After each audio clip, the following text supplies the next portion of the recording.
Hey, welcome to UK Wild Crafts. In this video I'm going to be showing you how to make tempura battered wild garlic flowers. Now if you're not sure on how to ID wild garlic, then I've got a video telling you how to. I'll leave a link to that down in the description of this video.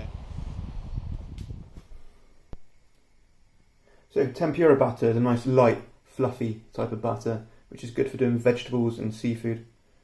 For it you'll want plain flour, baking powder and some chilled sparkling water. So for about every 100 grams of plain flour you want half a tablespoon of baking powder and about 250 ml of sparkling water.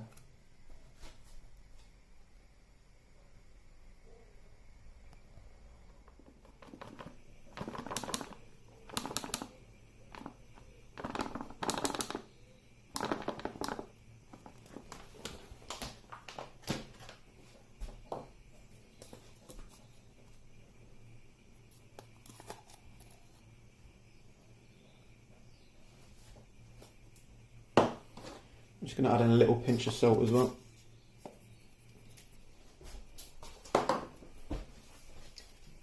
And then add in some of the sparkling water.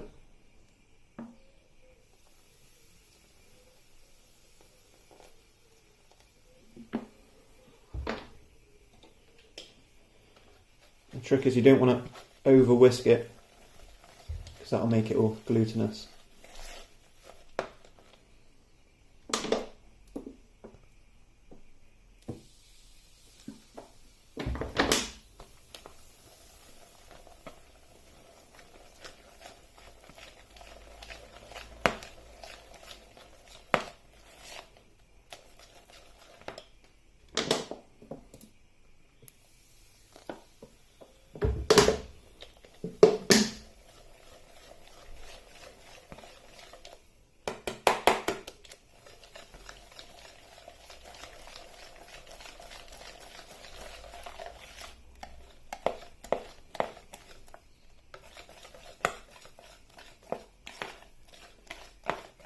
That should be about right.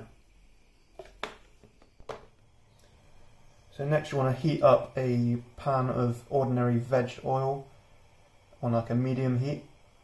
I will say once you've got this pan of oil on, I wouldn't leave the kitchen because it's quite a fire hazard. Obviously if you've got a deep fat fryer, that's even better. So now you want to get your wild garlic flowers, and first of all you just want to get some plain flour on its own and coat the wild garlic flowers in that just to help the batter stick, and then put it into your batter, shake off any excess and then put it straight into the hot oil.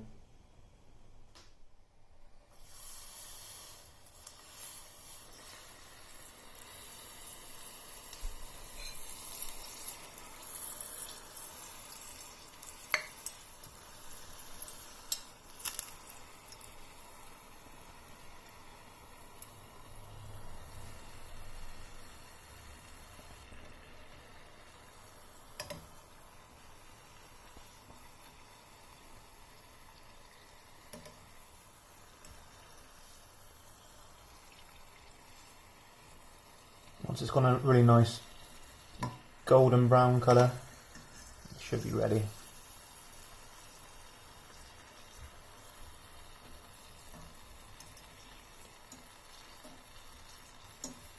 I'm just doing one here as an example, but I'll serve 5 or 6 if I was doing this as a starter. That should do it.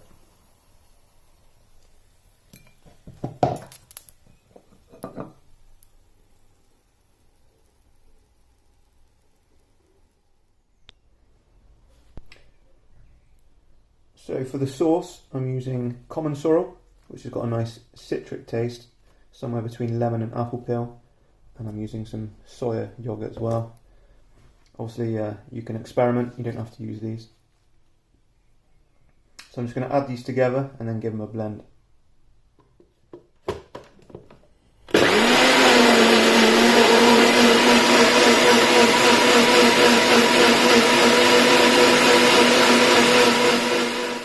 You also want to make a nice little side salad.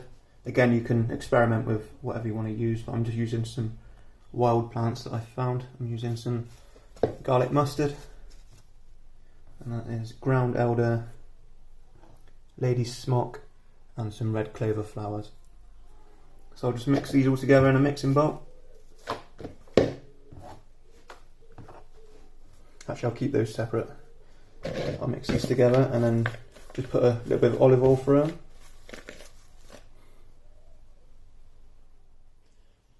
So you want to do the wild garlic tempura last, because you want to be frying them just as you're serving. So I'm getting some of my sauce here.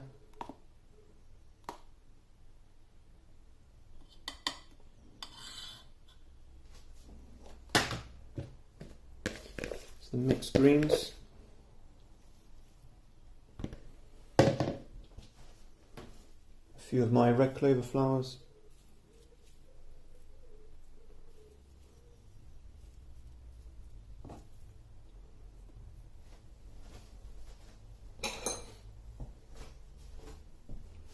And then the wild garlic flowers.